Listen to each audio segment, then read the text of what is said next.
Chicken বানাচ্ছি। চিকেনটাকে 1 KG চিকেনে কেজি পেঁয়াজ, আদা, রসুন, জিরে, নুন, হলুদ, লঙ্কার গুঁড়ো, দারচিনি, লং, এলাচ, ছোটো এলাচ, বড় এলাচ, জায়ফল সব দিয়ে আর গোটা গোলকি ছেঁচে পেস্ট করা হলো।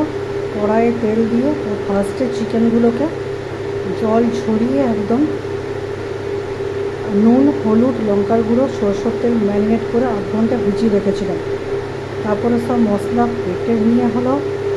তারপরে কালারের জন্য চিনি দিলাম। চিনিটা যে একটু লালচে হবে তখন চিকেনটা ঢেলে ম্যারিনেট করে বসিয়ে দিলাম।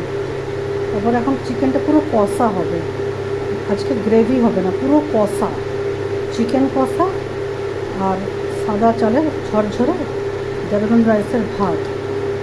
আজকে আমাদের এই রেসিপি। ভালো লাগলে লাইক দিন, সাবস্ক্রাইব করুন আর শেয়ার করে দেন।